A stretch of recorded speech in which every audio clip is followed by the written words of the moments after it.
I was going to ask you before we go live. I'm reversed here. Have What? you noticed when we do StreamYard, when we do our, I meant to ask you this when we were doing pre-show, but we're reversed because it's weird. My window, everything is backwards on the screen. Really? But the Everything's A, like to me, it looks like an A. It's not backwards A. no, I know, but I mean, like in my room, it's all backwards. It's like my window is actually over here in my room and not over here. You know what I mean? No. Yeah, like because when we do Riverside, it's different. When we do like Zooms, Oh, it's when we do our different. You deep see what I'm dive. saying? Right. Yeah. StreamYard flips everything.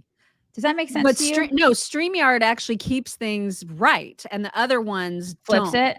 Yeah, because the way that you know is because you can read. You know what I mean? Like you can hold up something and it's right side. It's the right way. Everything is so funky. Anyway, all Anyway, right. Sorry, I didn't mean hi to everybody. throw everybody off. Hi, good morning. Hi, everybody. These are conversations that we need to be We having need to not before the have in show. front of you guys. Listen, first of all, you need to go to our website at chicksontheright.com. Not right now, but after the show. Like write that down, go to chicksontheright.com and also check out our links page, our link page, which is pink and fabulous, chicksontheright.com/links. You can find all of our socials there. And you should do that because Mock runs our Twitter and I run our Instagram. And it is just a hoot, both of them, a hoot.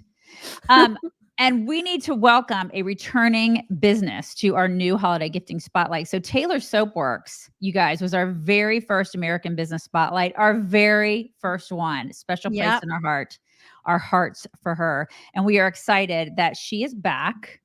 Okay, she is completely back for our very special holiday gifting spotlight. So, considering that today is Small Business Tuesday, which I did not know until this morning, because we're a small business, Yeah, we would Small love for Business y'all. Tuesday. Y'all can pay it forward and support Taylor Soapworks just in time for And the holidays. let me just show you a couple of the soaps because these are, she hand makes these. This one is champagne. It says it's tickled pink champagne scent. When I tell you that it smells like a glass of champagne, I ain't lying.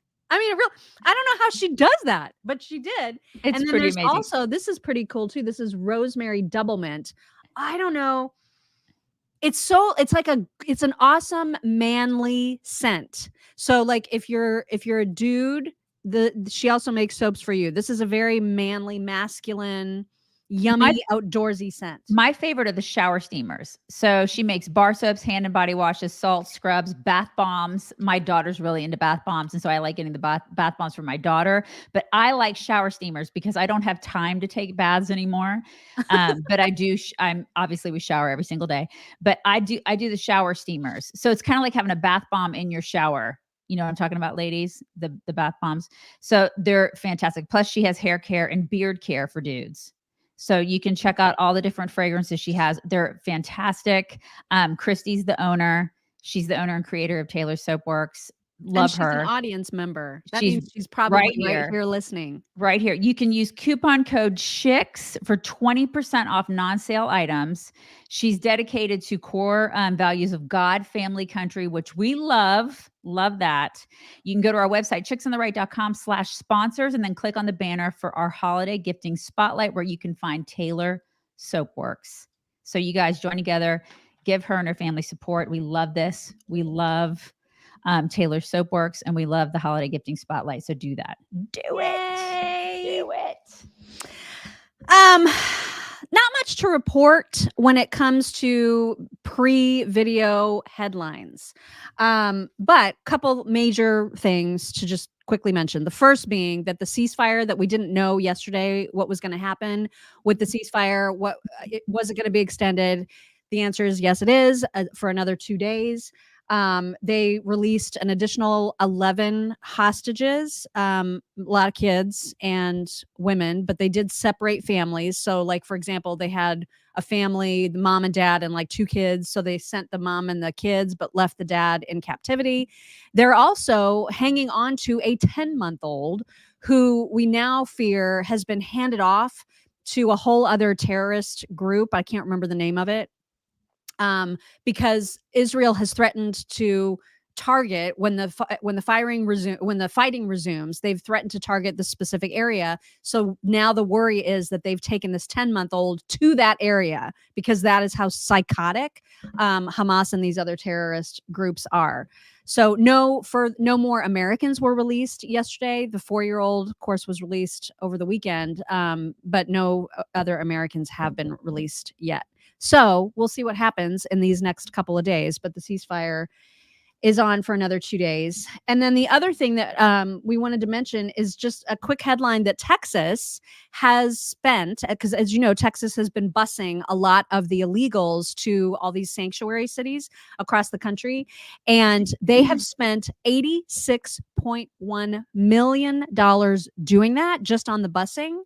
And I think it's money well spent. I'm okay with it. It's either that or we pay for them to live here. And what's cheaper? I mean, it'd probably be just as expensive, if not more expensive, to have them live here and to pay for them to go to school here, to pay for them to eat, sleep, and be here. So what are we pay for it here or we pay for it here? What are you going to pay for? What are you going to do? Like, ship them out. Let people feel our pain. So, I mean, it's like some Texans, probably liberal ones, would be like, oh my God, it's a lot of money. We shouldn't be paying for that. Whatever. I mean, it's like, what? Let somebody else feel our pain. And if that, we're going to have to pay no matter what. So, I mean, that makes me so mad though. Yeah. Right? When you think about the piles of money going to this illegality. Right. It's because of the Biden administration. It's because of this inept administration, because they cannot close the effing border. They can't do their jobs. So we're stuck with the bill somehow. So, I mean, how do you want to take your bill? How do you want to take it? Well, and to someone's point, I missed who said it, but like, it would be great if we could just bus them back home to wherever they came from. Unfortunately, as you'll see in a video later on in today's show, it's very hard to get a bus to Senegal. So that's where these people are coming from, absolutely all over. Everywhere. They're coming from everywhere. Yeah. Anyway, I just thought that was important to note, the kind of money that it requires to undertake these things. It costs all of us. It's not just Texas. This ultimately costs us as a country, and it's insane. Yeah. Insane. Speaking of Israel, Elon paid a visit to Israel yesterday and had a very emotional time. Apparently, he was given a private screening of that, the footage that was shown to so many journalists who left the room crying and sobbing when they saw it. He was shown that in a private screening to see the absolute depravity of Hamas and to show exactly what happened on October 7th. So he talks a little bit about his experience right here. It was certainly been a day, I would say an emotionally difficult day to see the places where people were murdered. I just did a talk with the Prime Minister, and I think obviously there are three things that need to happen in the Gaza situation. I mean, there's no choice but to kill those who insist on murdering civilians. There's no choice. They're not going to change their mind. And then the second thing is to change the education so that a new generation of murderers is not trained to be murderers. And then the third thing, which is also very important, is to try to build prosperity. It's a tall order, but he's right. Yeah. I mean, at least he has some moral clarity, right? Yeah. So many people do not. And when he talks about changing the education, I wish that could happen, but I don't have a lot of hope there. Do you? I know. Well, not if it's the same kind of government, right? That's in control of Gaza. Exactly. That has been. I mean, there's no way, because this is all they're focused on. Their entire education system is built on destroying Jews. That's it. And we're funding that. So yeah, we're absolutely helping to fund it. Exactly. So if maybe we should just stop doing that. But humanitarian needs. Okay. It's like, just stop it. Yeah, he also participated in a Twitter or X space, and I don't know exactly which one this was, but he did talk a lot about sort of this moral equivalency between civilian deaths in Israel and in Palestine. Here he is on that. It was jarring to see the scene of the massacre, or one of the scenes of the massacres, as well as to see the short film afterwards that showed more of innocent people getting killed. It was troubling in that movie, especially to see the joy experienced by the people that were killing innocent civilians, including kids and babies and defenseless people, essentially. So, it's one thing if civilians die accidentally, but if it's another thing to revel in the joy of killing civilians. That's not, that's frankly, that's evil. I mean, the rebuttal is often made that, but Israel has killed civilians, also in Gaza. But there is an important difference here, which is that Israel tries to avoid killing civilians, doing everything it can to avoid killing civilians, and there's not sort of joy expressed. I mean, it was troubling to see massive protests in almost every major city in favor of Hamas, they'll generally characterize it as sort of a Free Palestine movement. Yeah, and there's a big difference in like bloodlust, yeah, and then defending yourself, right? And preventing yourself from being just murdered indiscriminately, right? And by defending terrorists, defending your family, defending your babies. I mean, it's like, have we lost sight of that? Like, so many people have completely lost sight of that. And that is when you start looking at humanity and you're like, what is going on with humanity? Yeah. Like where have we gone wrong? And then you start trying to dismantle like there's so many facets of society where we've lost it. It's true. And he does have clarity about it. I saw someone commenting earlier, why does it take him so long to get the words out? Well, he is very, very thoughtful. He also has Asperger's, right. So that all those things play into it. But and I think part of his Asperger's means that he doesn't, the social cues or social pauses or awkward silences mean nothing to him.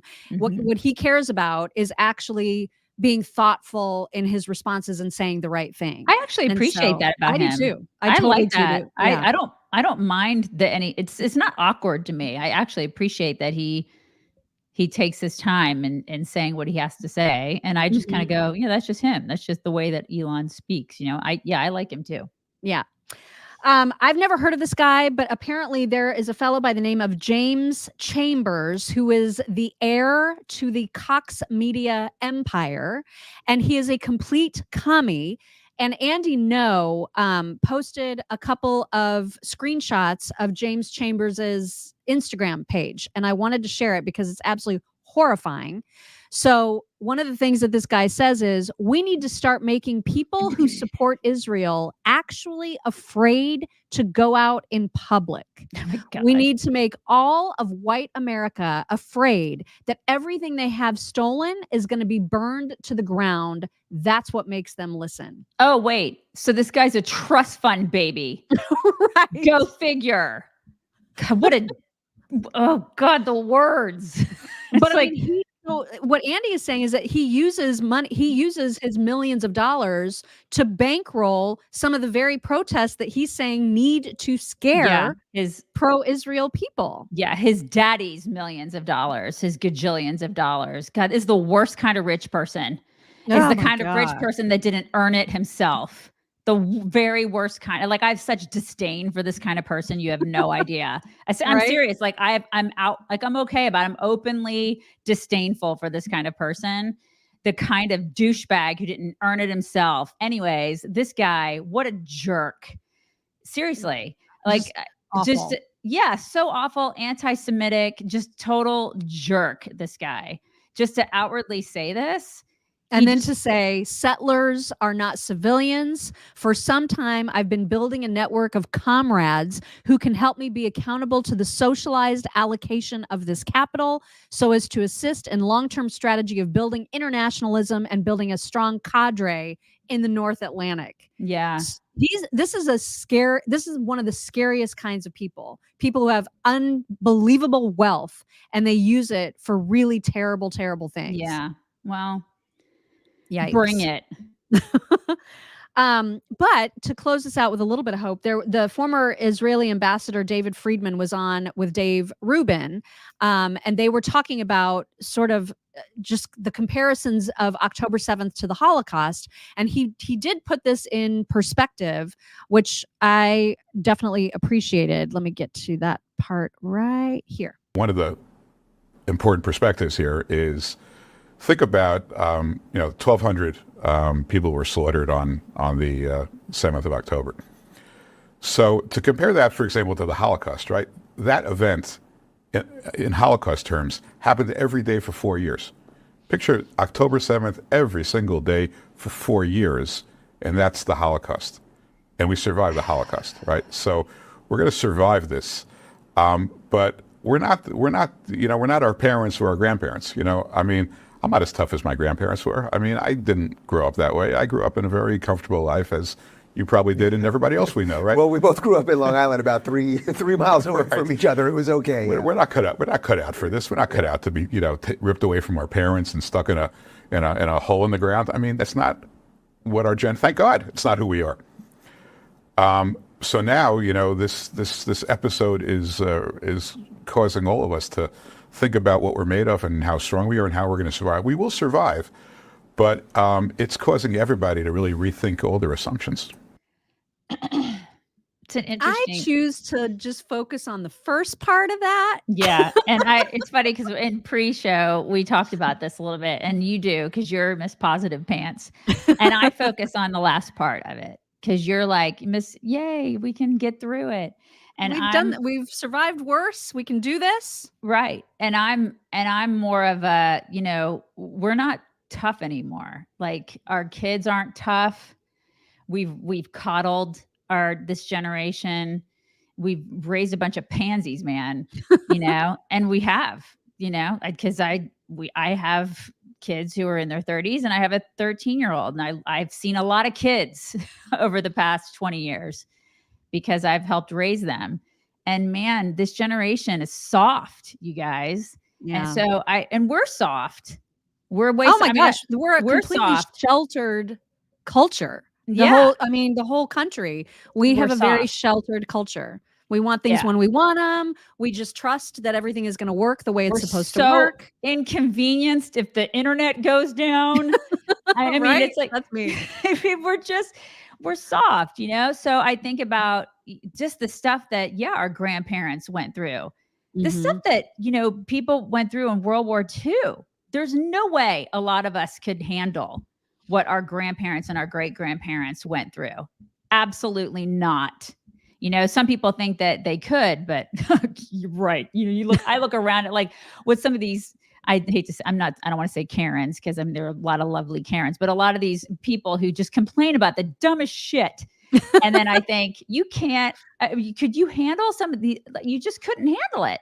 You couldn't handle some of the things that would be thrown at you if we were thrown into another world war. Dare I say it. So, I mean, that last part really struck me because I don't know. I mean, we don't know what's going to happen over the next, 5 to 10 years, whatever, or even sooner. But man, I think we will be tested, right? The next generation will be tested. It's going to be interesting. Indeed, it will be.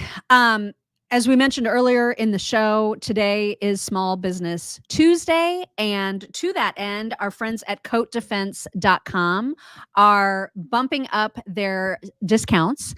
And now when you use promo code CHICKS20 at checkout, you will save 20% off your entire order. Now, if you need a refresher about Coat Defense, if you are a person with a pet, I don't care if it's a dog or cat or horse or whatever, and you have had struggles with your pets allergies. Maybe they have skin allergies.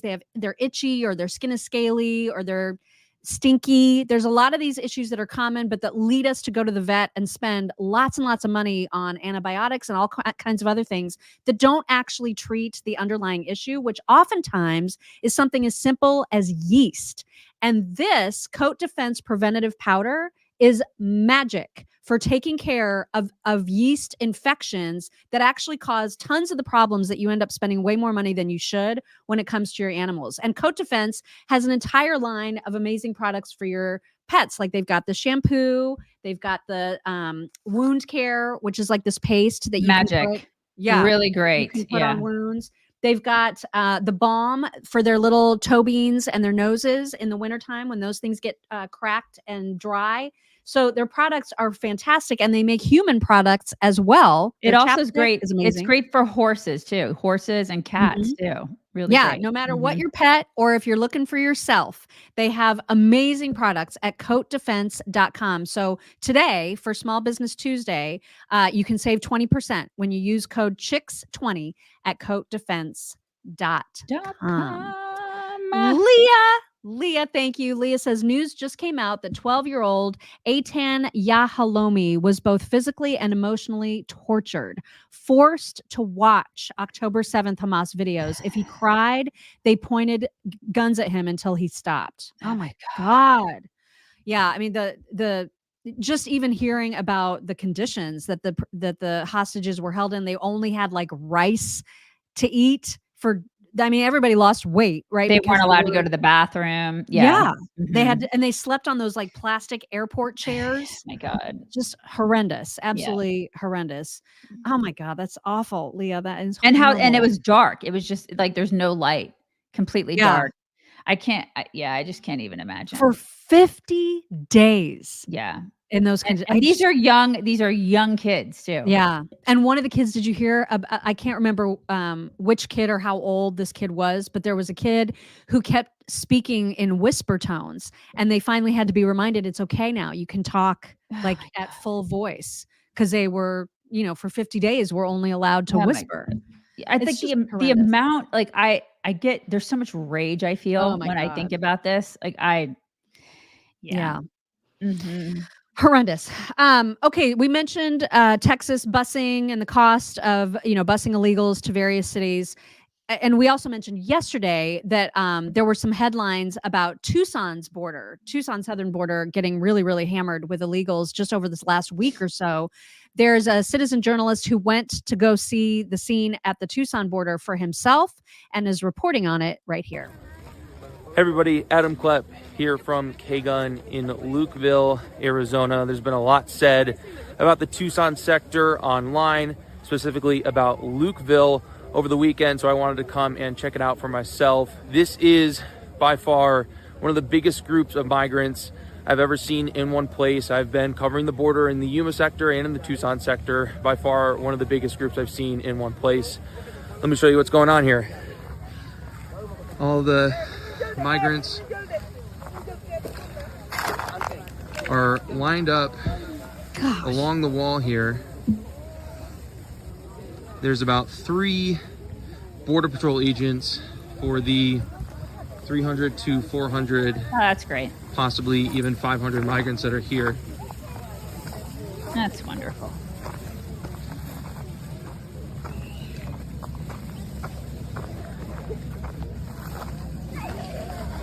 Hola. Hola. ¿De dónde eres? Ecuador.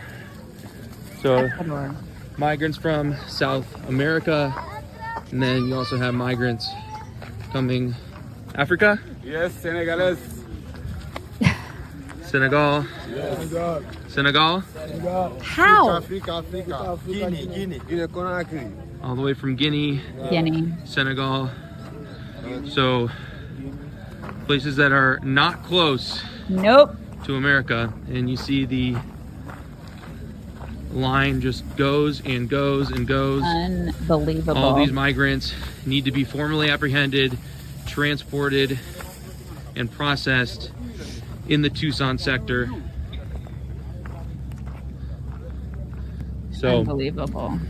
I'm going to be hanging out here at the border in Lukeville today. Follow along for more reporting to come. Okay, so 3 border agents for 300 people. To That's 500. yeah, but we should hire more IRS agents, you guys. We should totally do that because that would be helpful. So these citizen journos are everything. They're everything because nobody's reporting this stuff. Like, this guy is a treasure. He's look how awesome this kid is. I say he's a kid because he's obviously way younger than us, but he's doing God's work. This kid.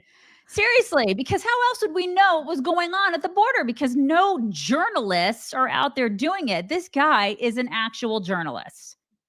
How are these people getting here from Senegal? It's a really great question. That's not a swim. Okay, they've got to have transportation by air or by sea to get to South America, where they're coming up and getting to our border. Right. It's a fantastic. It's a great question. And then is also, it that freaking James Chambers guy? Because honestly, at this point, the millionaire commies, you've got to question them. Yeah, you really do. You're absolutely right. You really do have to question them because you're right. And there's so many of them. Yeah, that are coming in. You're right. And then another question I have is, why are we calling them migrants? Because if you look at the definition of migrant, which seriously, we've been doing that over the past, really since Joe Biden became president, we've increasingly been calling all of these people migrants because, like, semantics are a big thing with liberals. But the definition of migrant is someone who moves frequently. If you look it up in the dictionary, that's what that is, right? That's what a migrant is. That's not what these people are. They're not people who move frequently. Right. These people are illegals. Yep. They're not migrants. I'm so sick and tired of people saying that they're migrants. They're not. Call them what they are. They're illegals. That's what they are. And everybody needs to start calling them exactly what they are. And if people look at you and go, that's mean, they're not, no one's illegal. Bullshit. They're illegals. Yeah.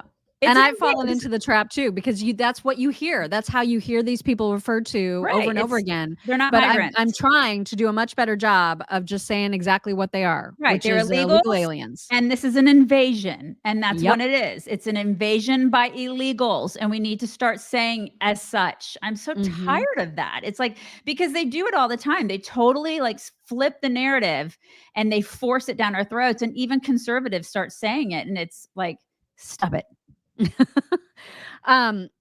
Another thing that we mentioned yesterday is about Derek Chauvin getting shanked in prison, and the timing just seems really, really suspect now that he's trying to get a retrial, and there's all this new evidence showing that he wasn't actually responsible for killing George Floyd. Greg Gutfeld talked about this too in the context of another documentary that is coming out, which makes this coincidence even more coincidency. Here is Gutfeld.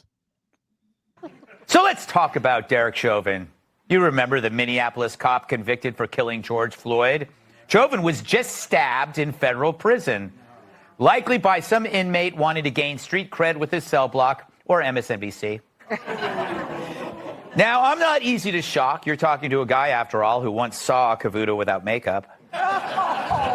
But what an eerie coincidence that Chauvin gets stabbed just as a new documentary examines his arrest and prosecution comes out.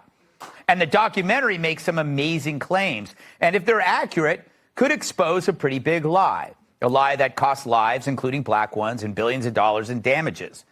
And it's at the heart of the breakdown in law and order. And the reason why drugstore deodorant is locked up, but criminals are as free as a bag of Coke in the West Wing. Oh my God. I'm gonna want to see that documentary. Yeah, I'm gonna want to see that too. Yeah, for sure.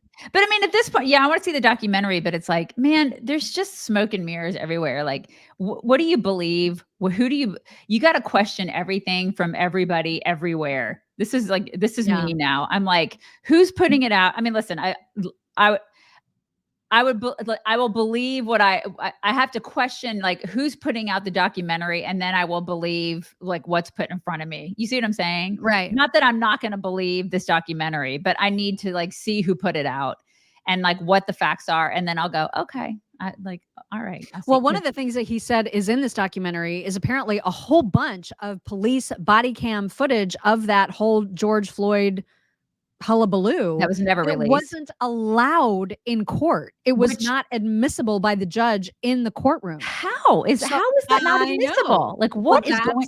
That's the thing. That's why I want to see it, because there's a lot of stuff in there. Like, apparently the first cop to arrest George Floyd was himself a black man.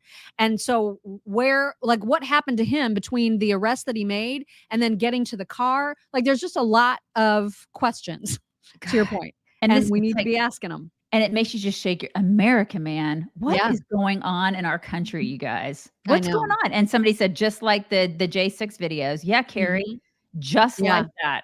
Some people have already seen it and they're saying it's excellent. So I definitely want to check that out for sure.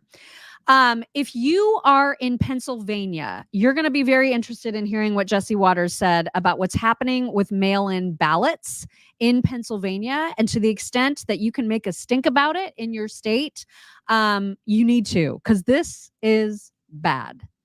Trump's way up in the polls, so the Democrats are going to lock Biden back in the basement and blast the states in the face with mail-in ballots. Oh, no. The Wall Street Journal calls it a mail vote time bomb. The 2024 election will probably be preceded by another flood of lawsuits over voting rules and absentee ballots. And Democrats are again up to the same old shenanigans. In Pennsylvania, ballots can come in with a signature that doesn't match, and it still has to be counted. Meaning if you write your name in cursive and that signature comes in left-handed and chicken scratch with your name misspelled, still counts. And a federal judge just ruled mail ballots don't have to have dates on them. So no signature match, no dates. Pennsylvania still counts your ballots. And they're not going to start counting the mail-in ballots until Election Day. Because why count ballots before Election Day? Well, because then you wouldn't know how many you need to win later.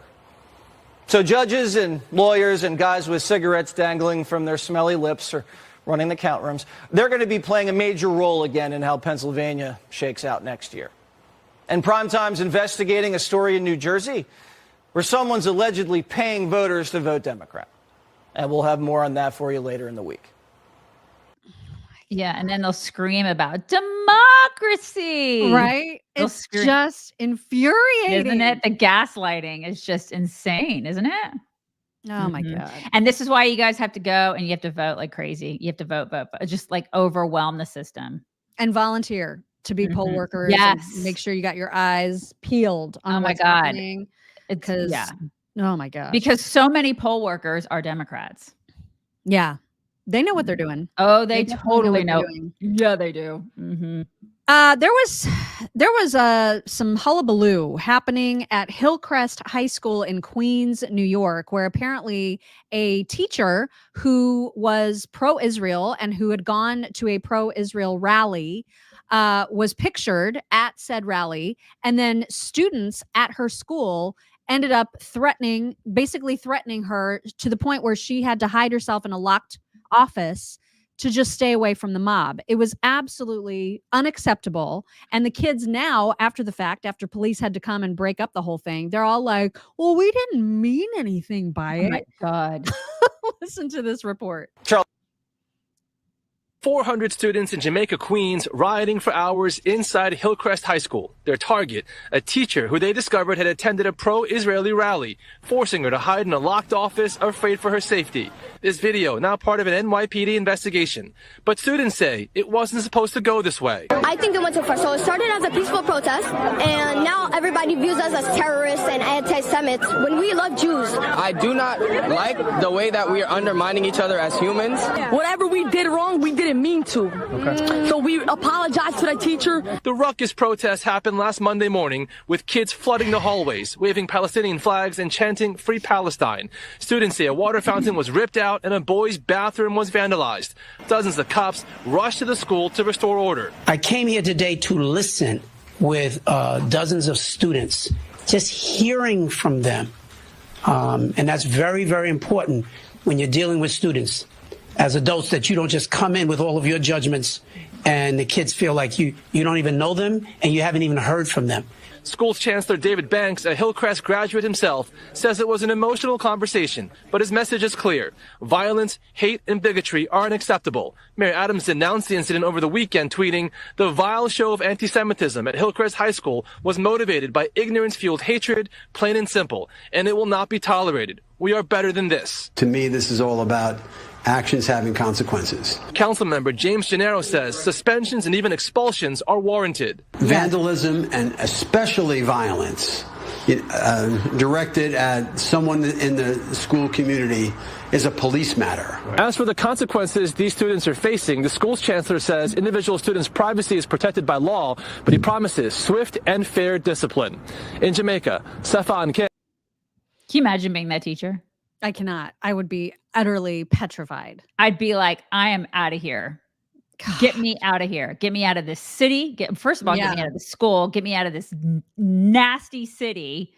I would not live there anymore. I'd be like, I'm out of here. I'm going to some small town. I'm moving to Texas. Get me out of the city. First of all, it smells like urine. And none of those kids have the slightest idea what they're even protesting. No. I guarantee if you grabbed a single one of them and said, what do you mean when you say free Palestine? They would have no idea how to even find that area on a map. They couldn't find it on a map. They're all a bunch of idiots, those kids. Because you know what? They're not learning anything. Look what they're doing. Yeah. They're running around the halls like idiots. They're not sitting in classrooms learning anything. I mean, does that look anything like the schools that y'all went to growing up? Look at it. I know. Look at what they're doing. For real. They're not learning. These kids are not learning anymore. They don't know history. They don't know math. They don't know science. They don't know English. They can't write in sentences anymore. Kids are so dumb now. Seriously. This is why we are so behind other countries. It's because of garbage like this, because we're raising social justice warriors now. Yep. This is what we're doing in schools, in American education. I mean, I think we have another story now about about whoever, the guy who's running our American school systems. He's a complete, oh my God. Yeah. he's a complete idiot. It's like, that just shows you why our American education system is in the crapper. Look at him and you'll see why we are the way we are now. It's just, it's a disgrace. And it's top down, man. When that is what is leading the education secretary is this much of an idiot. And we'll get to that. We will. But first, very, very special promo going on right now from Patriot Mobile. If you've not made the switch to Patriot Mobile, you should really think about it, because right now, if you use promo code Friday76, you can get a free smartphone when you switch over to Patriot Mobile. And why would you want to switch? Well, why wouldn't you? You're still going to have the benefit of the three main networks as your connection, as your service. You're not going to lose any kind of connectivity. Your service is going to be better. Your customer service is absolutely going to be better.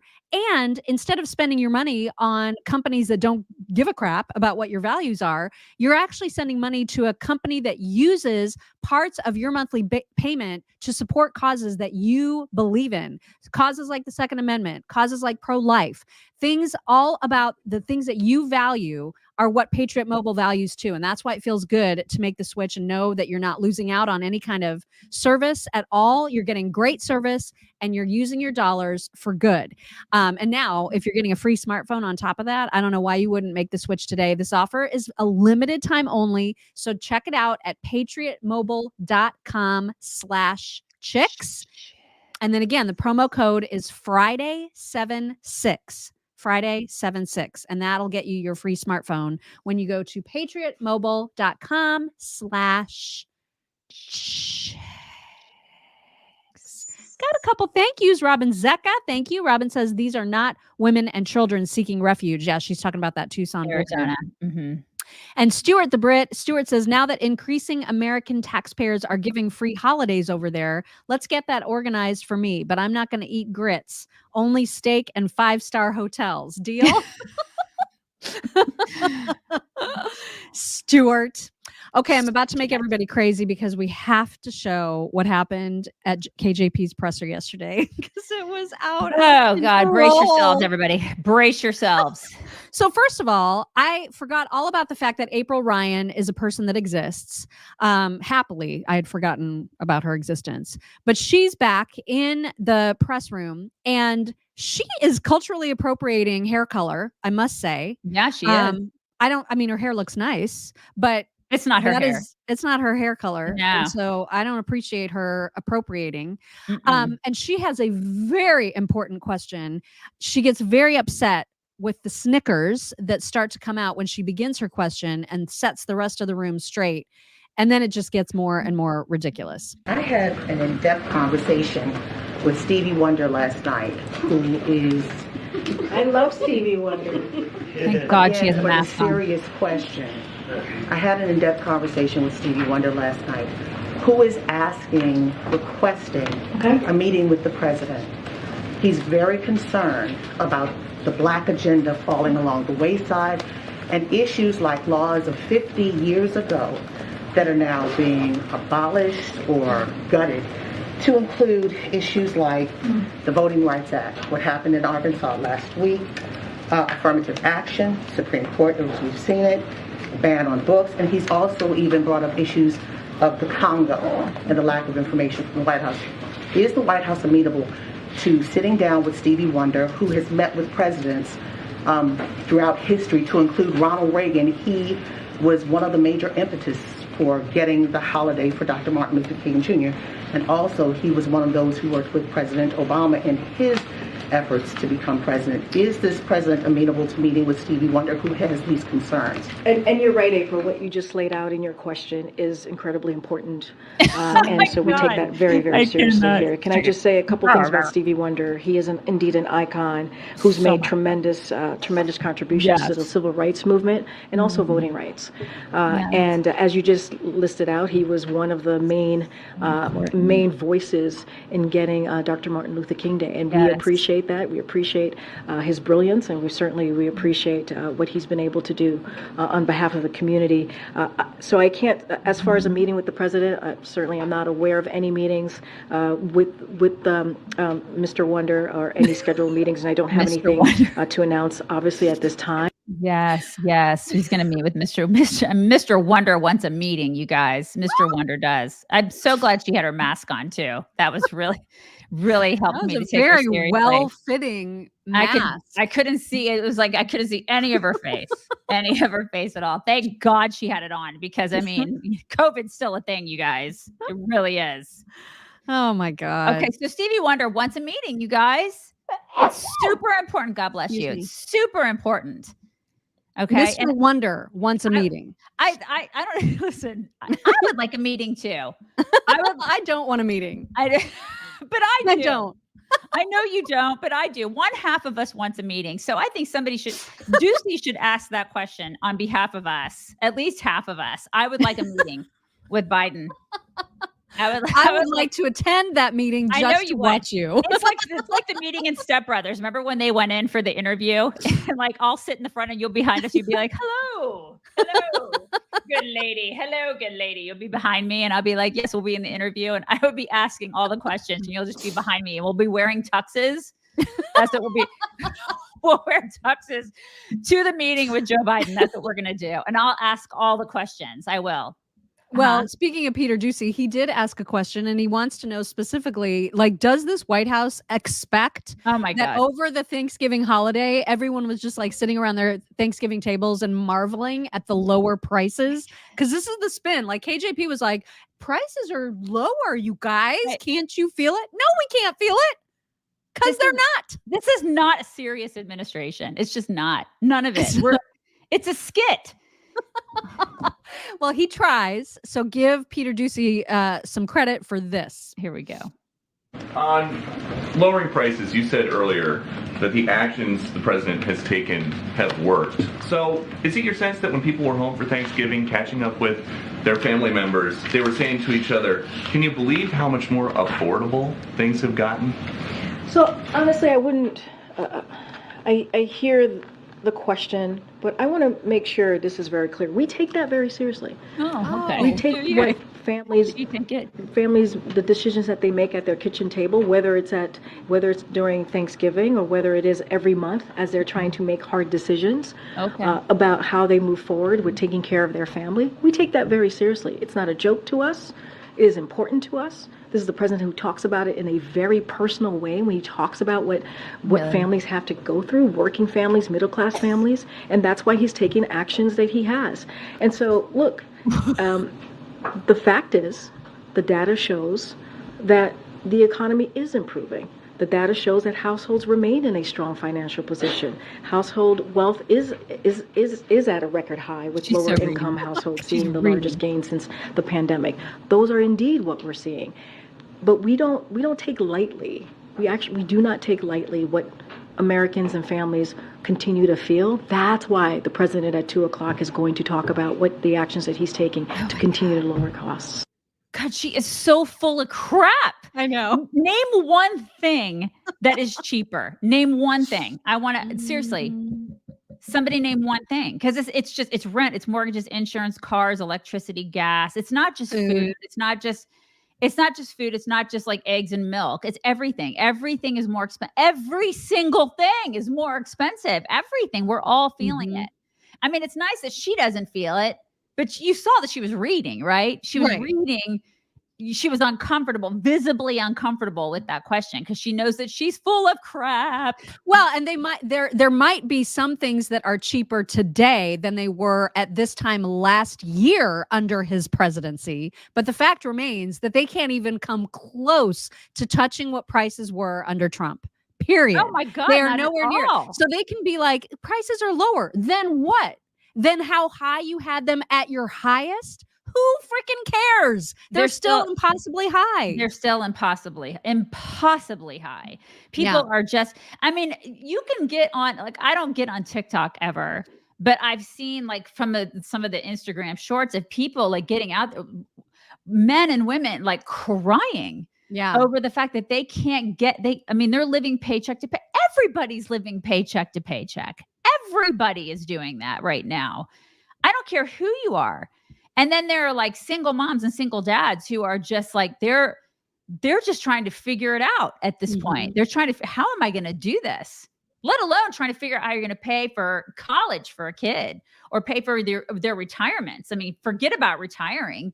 People just can't even do that now under this stupid administration. They've ruined it for people. So, I mean, this woman is out of her gourd. And nobody believes it. I mean, and that's why the polls are also awful for Biden, because they can say whatever they're going to say. People are living life and it's a very different reality. And so there's nothing they can do about that.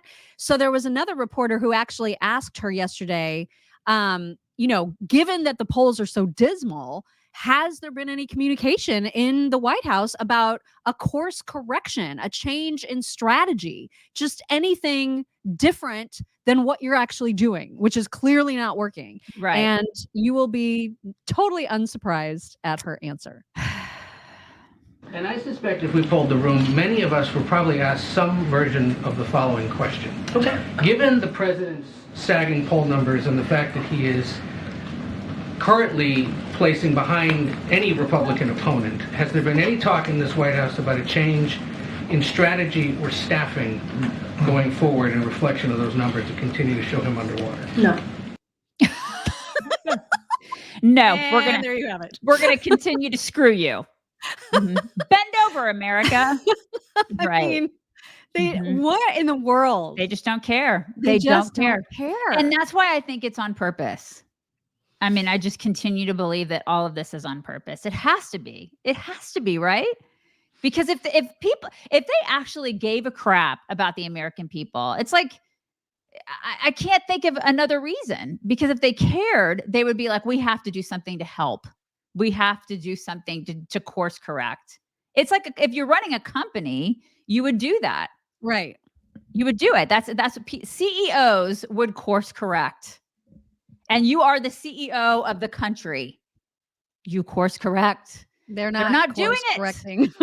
Which means that they're running the company into the ground. Why would you do that? Unless you're doing it because you have some malicious intent. this is how I feel. Democrats, they have militias. These people who are running the country, the Obama, who's basically running the country using Joe Biden as a puppet. It's like he's doing it for some, you're doing it maliciously at this point, because I can't see another reason. I mean, I tried to be positive at the beginning, like the first couple of years. I was like, surely they're not doing this maliciously. And now I'm just like, okay, they're doing it on purpose, with purpose. You can't look at the borders, the state of the border right now, and think anything else. Right. You just can't. Because this is such an easy fix. You know what I mean? And they just won't fix it. This is on purpose. Yeah. I mean, it just feels like it absolutely has to be.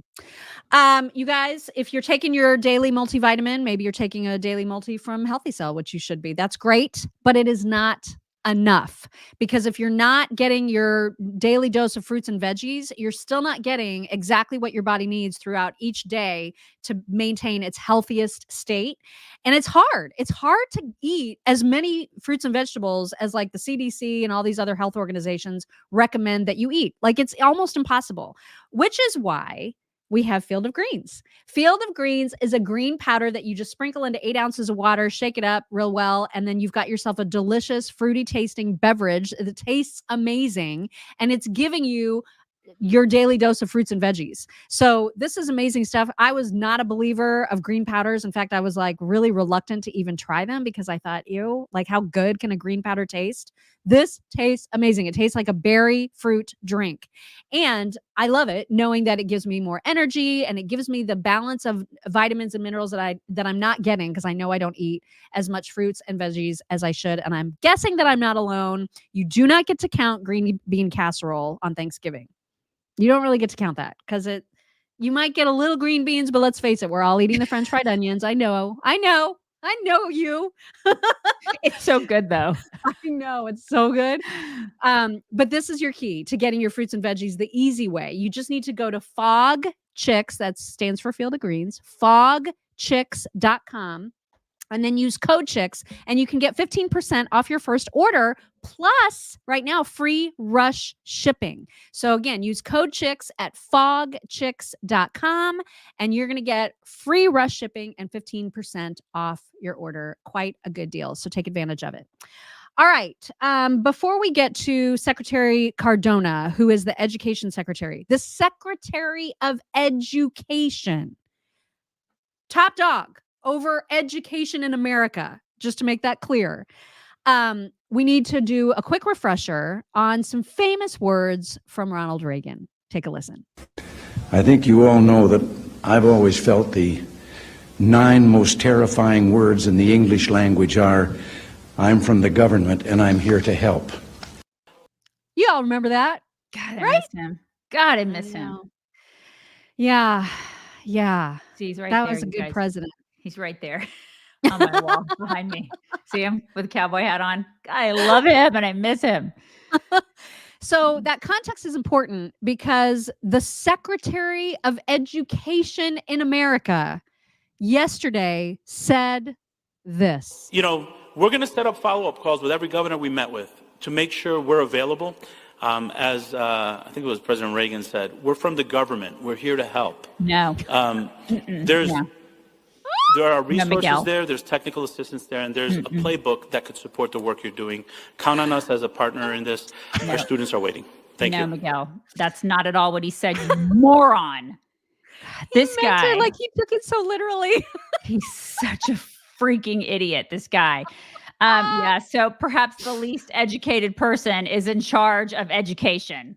This is our government, you guys. This is who's in charge of education. That's it right there. And then we're like, why are our schools so sucky? I don't know. That's why. Oh my God, you guys. You can't make it up, you guys. You cannot make this crap up. You can't. And you can't make up how stupid Eric Swalwell is either. He was asked inexplicably by MSNBC to weigh in on the Israel-Hamas situation.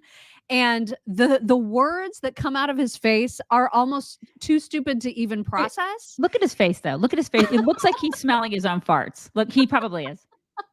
Look at his face. Well, we know he's got plenty to choose from. Totally. So anyway, what you're about to hear is going to make you dumber. So just be warned. Here we go. Would you like to see the United States doing more to pressure Prime Minister Netanyahu to take more steps to reduce civilian casualties? Yes, and first, President Biden has done that. And I also like to step back when I see some of the heat President Biden is taking and think, what would the alternative be? If Donald Trump was reelected or if Donald Trump was president at this time, can you imagine what the scenario would be in the Middle East? It would probably be the United States and Israel in a World War III-like scenario with Iran, Hezbollah, and Hamas. Wait. Would it? I think Would it? You think? Is that what it would be, Fart Boy? Because where are we at now? I thought that's kind of where we were, like today. Yeah, it is. Oh my God. I could not even believe he said that. I was like, wait, you're describing today's situation. If you look back under Trump, there was actually more peace in the Middle East than ever before. Exactly. So that was I don't know when what he's afraid that's when he of. was banging Fang Fang. He doesn't have a good recollection of that time. He was a little out of it, Mock. Oh my God. I mean, what is he even saying? I could not even believe it. He doesn't know. Moving on, we need to address the fact that there are women's organizations who are being very, very quiet, suspiciously quiet about all the atrocities that were committed against women in Israel. And this is their job, right? Like when bad stuff happens to women, they're supposed to be front and center, protecting women, standing for women, promoting women, supporting women. And they're just like gone. Like they're nowhere to be found. Here's a news report that describes this problem. Israel's foreign ministry has blasted the UN Office for Women's Issues for taking 50 days to comment on the Israeli women that we know were raped, sexually abused, tortured, beheaded, their bodies set on fire. You know all the atrocities on October 7th. The UN finally announced that it's alarmed by what it's seeing and heard and read about October 7th. And they are now calling for an investigation. Oh, an investigation. Really? So what we're learning from women's groups, what I've learned at least over the past month, is that women's groups, they don't, well, I've learned this over the past couple of years. They don't like conservative women. We've learned that. And now we've learned that they don't like Jewish women. So this is what we've learned. You just have to be a very specific kind of woman. You have to be a certain kind of woman for them to actually give a shit about you. And they don't trans women, they're all about. Oh, they love trans women. Right. They love trans women and they love liberal women.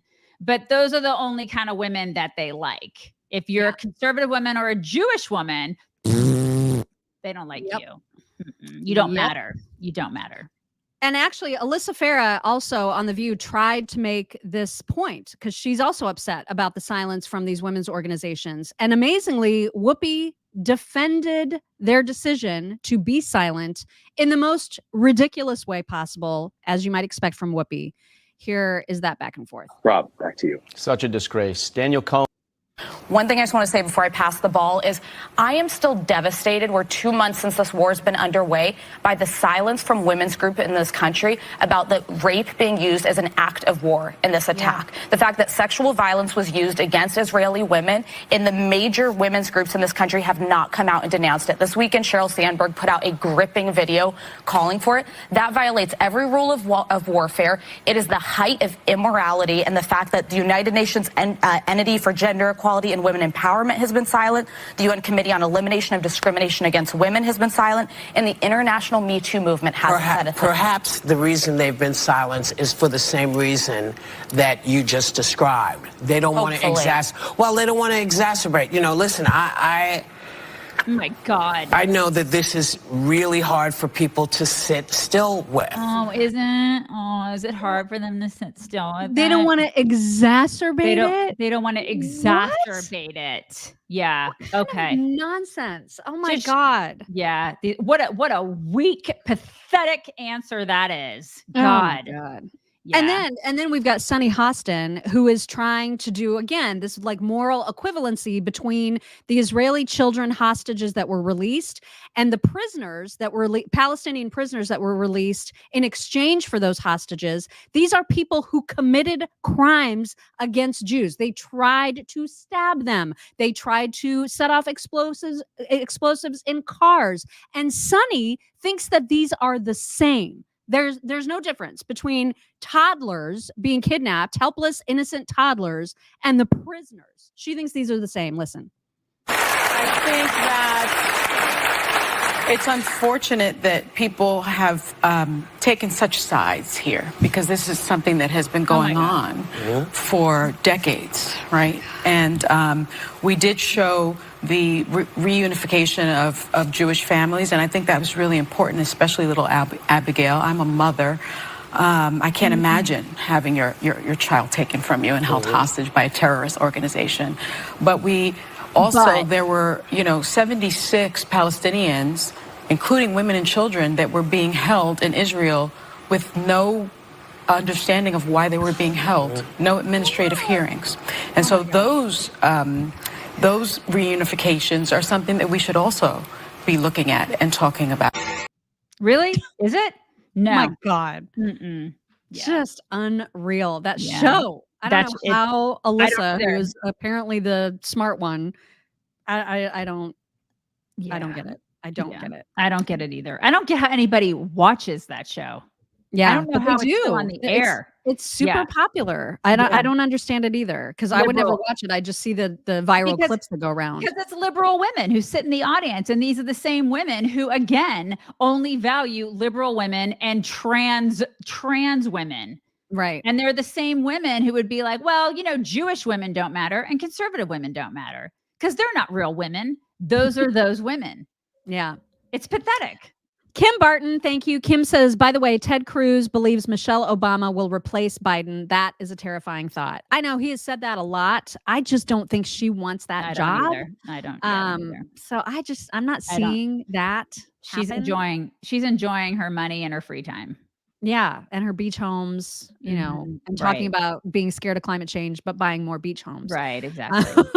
While we staple money to the clouds for her. Right. Listen, if you guys are looking for Christmas wrapping paper, Donald Trump, his campaign is selling wrapping paper with his mugshot on it. And it's good looking wrapping paper. Here's what it looks like. Okay. I mean, he's got the Santa hat on his mugshot. It's Tell great. me that's not awesome. I actually want to buy some. I want to buy it. I think it's great. But keep in mind that you are buying it. So you're buying it. Yeah, you're buying it. The email from his campaign went out to supporters last night, and it said, this is why the president has instructed our team to begin shipping out free rolls of our limited edition wrapping paper to any patriot who contributes $47 or more to the campaign. You're buying $47 wrapping paper. Right. And I don't know how many rolls you're getting. Like, I don't know what that means. They need to specify. They need to specify how many rolls that is. Because if I'm getting 2 rolls for $47, I'm going to be like, at least send me like 4 or 5 rolls. You know what I mean? Well, they're telling you it's free with the purchase of $47. Right. Exactly. It's not free.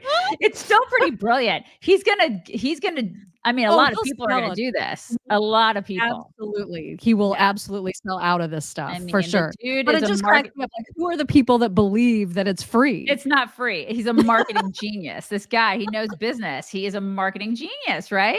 I mean, this is the thing. Anyway, I love the paper. I think he'll have no trouble selling it whatsoever. Fantastic wrapping paper. And you know what? You need to wrap like all of your liberal relatives' gifts in this paper. Yes. This is the answer right here.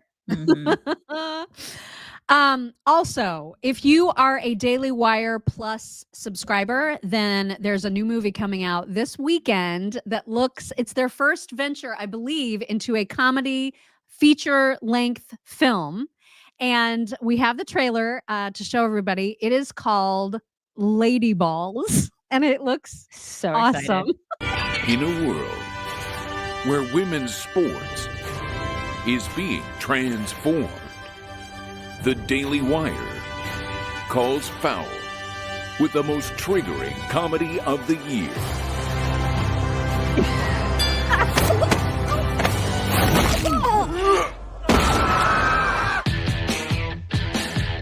Guys, this is serious. Sports can be your pathway to a better life. Well, like yours?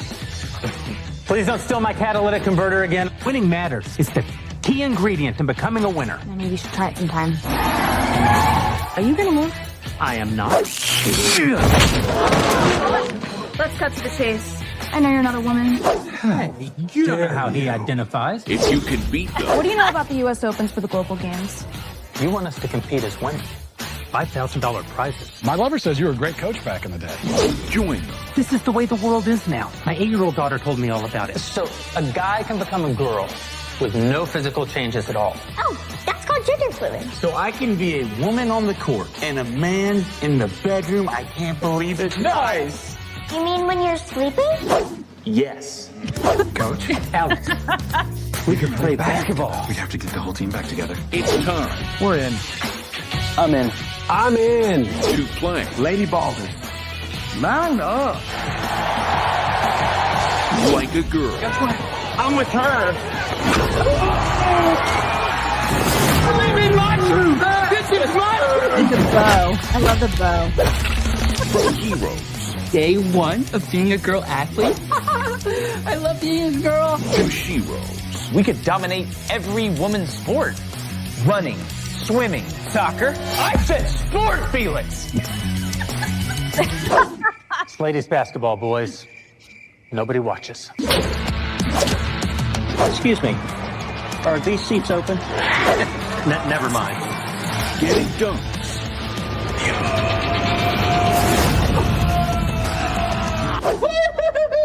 And tucking trunks. No, she didn't.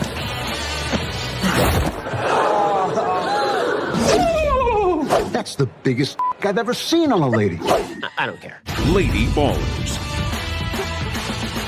One can even be trans age now, which provides Sheelix with a wonderful opportunity to relive all the experiences that she missed out on in school. Streaming exclusively on Daily Wire Plus December 1st. I totally want to see that this weekend. I know. It's going to be amazing. Amazing. Good for them. Good for Daily Wire. That's right. Mhm. That's right.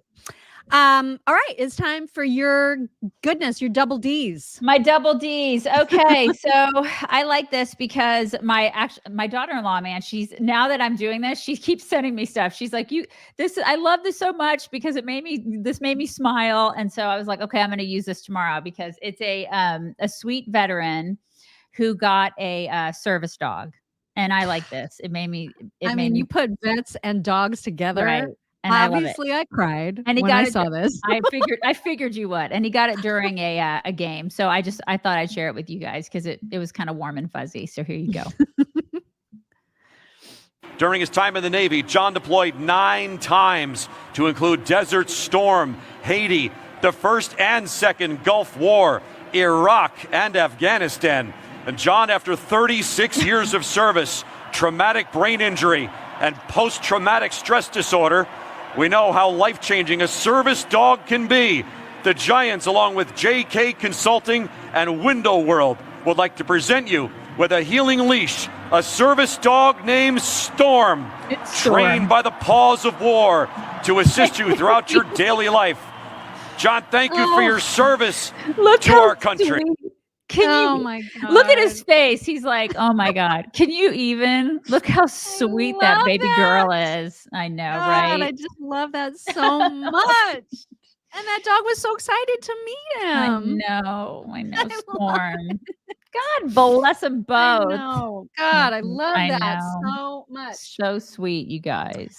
So sweet. Before we get to talks, I do need to remind everybody that today is the last day for free shipping at mypillow.com/chicks. So free shipping ends today. If you have not stocked up on gifts for people or gifts for yourself from mypillow.com/chicks. Do it today while you can get everything shipped for free. They still have the 6-piece towel set that is 50% off. They've got their MyPillow 2.0s that are 50% off. The mattress topper is also 50% off right now. You can see these deals and so many more at mypillow.com/chicks.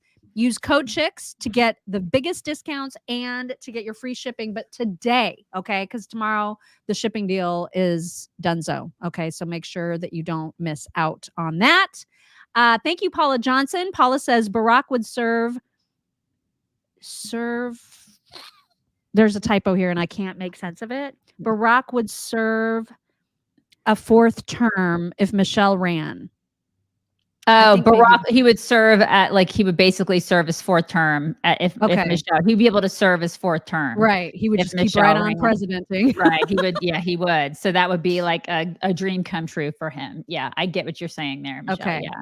There we go. All right. Yeah. Thank you so much for that. All right. It is time for some talks. We're going to start. I'm going to have to mute it because there's music in this. I want to know, this is like some Asian country because this is obviously not here, but I see this is an account that does nothing but this jet propulsion sky dancing. Have you seen this? No. It's freaking amazing. I would totally do it. This is a middle-aged woman getting taken for her sky dance and it looks incredible. Let me go. Play. There we go. You would do this? I would totally do it. It looks. Where is it? I have no idea. It just, I don't know, but it looks so. Okay. So it's not like from a plane. No. It's She was on like a little, she was like on a little deck and he came and picked her up. Okay. I'd do this too. I would. Doesn't that look so fun? Yeah, that does look pretty fun. Yeah, because if you fall into a lake. Okay. Right. It's And not I mean, it would be a tough fall from that high still. But look at her swinging around. Oh my gosh. Oh yeah, that would be super fun. Doesn't it look fun? Yeah, it does look pretty fun. Anyway, the whole account is of him and other guys that do this, like taking women up into the sky. Essentially. That's crazy. I can't believe there's nothing like this in the United States. I know. I've never seen it anywhere but like wherever these Asian countries are. I don't even know. But it does look super fun. Whee! Anyway, I just wanted to share that because it looked fun. Oh, somebody says they do this at Lake Michigan? Really? I'm only a couple hours away from that. That's so crazy. It's really, it's beautiful. It looks really fun. Some of the girls will wear like the most unbelievable dresses and skirts and stuff. And they look so beautiful when they're up there because they actually know what they're doing. Kind of. They're not just. They have it in Orlando. Oh my gosh, it looks so fun. Yeah, so much fun. It's all over. Okay, we need to look for it. It's all over. That may be like another. That may be a chicks thing we have to go do. That would be so and film it for our people. That would be super fun. Yeah. All right, you got to hear about this guy's Christmas presents from his mama. Christmas decorations my mama got me. Oh. She got me this little mug with a little red truck hauling a Christmas tree. And she got me this little light up red truck hauling a Christmas tree. And she got me this little welcome mat with a little red truck hauling a Christmas tree. Then I got all these fun little tiles of little red trucks hauling Christmas trees. And I got whatever this thing is, but it's got a little red truck hauling a Christmas tree. And I got this oven mitt here with a little red truck hauling a Christmas tree. Then she got me this nice little runner for my table. And a little red truck hauling a Christmas tree. And a box with a little red truck hauling a Christmas tree. And she got me this stocking with a little red truck hauling a Christmas tree. And she got me this little red truck that lights up hauling a Christmas tree. Y'all look at this. I just love the way he talks. He's so Forrest Gump about it all. I mean, it's just so sweet. His mama loves him. God bless his mama. I know. I just love that. So sweet. This is one of those videos that you're going to hear, but then I encourage everybody to go find this video and read the comments because there are some of the best comments ever. This is about like how your pet names evolve from what they started out as into something completely different. And people have the best stories about this. Here is this woman's. What is your dog's name? And then what do you call them? And how did you get there? Because his name is Diesel. And then TJ started calling him D Saul. And then we started calling him Saul. And then it became Saltine. And then it's saltine crackers and cheese. And What is cheese. your dog's? So like some of the comments, I love this one. We have a dog called Rusty, and my husband calls him Corrosion, and like he'll answer to that now. And then this is a perfect example of the evolution. Her name was Tula. My daughter started to call her Tuna. Then she was called Tuna Fish. Now it's Fish. She answers to Fish. And her name was Tula. That's the greatest. It's just the greatest. I love butter to butterbean, buttery beans, buttery, boutre. She's French now. She's French, you guys. My dog's name is Sparky. He somehow now answers to bronchitis, and I don't remember how we got there. The comments on this, you guys, it's Come Stay a While is the account. So look it up and then just indulge in the comments because it's hilarious. Absolutely hilarious. So freaking great. Now, this video lasts for well over 6 minutes, I believe. I'm going to show you a minute of it because that's all you need. This would be like heaven for me for about 15 seconds, and then I would just want to be done. Here we go. I'm muting it because of the music again. All the dogs. What is? Look why at how are many there dogs they have. Why are there so many? Are they all Chihuahuas? I get they all look similar. Yeah. They're all Chihuahuas. That doesn't. That kind of, I get anxiety when I see that. It's a lot, right? And so imagine living this way. Yeah, I think it's only because they're all so small. I am a large breed person. And so I see all those small animals and I think of rodents in my house. And I just can't handle it. Like I get anxiety. I'm not even kidding. It's too many. I feel like I would love it for just a little bit and then I would want to leave and not deal with that. But living with it? Oh my God. I feel like I need to call an exterminator. I feel something is wrong. I can't. It's weird. And that's just a lot of dogs. Yeah. I mean, like if there were like that many and they were all large, I probably wouldn't feel any anxiety. It's really weird. But to live with that many, it's a lot. I couldn't do it. That's I could not do it. And I always say I want like tons of dogs, but I mean, come on. I can smell that video. I can smell it, you guys. I know it, right? Okay, so here's a story about how a woman discovered that her fiance was cheating on her during his proposal. Okay. Yeah. So she's going to tell the story, but at the very end, I'm just curious what your takeaway is from it because I'm not entirely positive. I'm not entirely positive where she stands, but here's the story because this is an amazing story. I found out that my fiance was cheating on me right in the middle of his proposal to me, Oh my God. literally as it was happening. Oh my Now, God. I was madly in love with this man. I was head over heels, would do whatever he said. If he said jump, I would say how high. At the time, we had been dating for about 2 years, maybe a little bit under 2 years. And the fact that he was even proposing was a shock to me because even though that I was madly in love with him, I didn't quite feel that we were ready for it.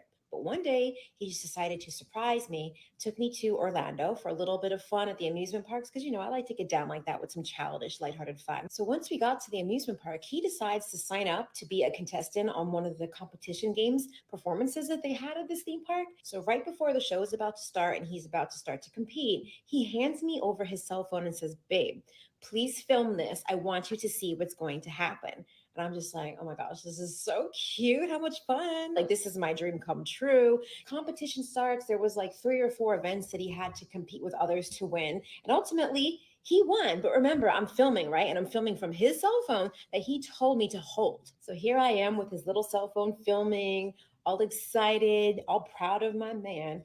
He starts to receive text messages that are popping up on the screen. The text messages turned out to be from his mistress that he's been messing with the whole time we are together. And she's pissed. She's really pissed. I guess that morning he had texted her to let her know, like, hey, it's over between us because I'm about to get engaged today.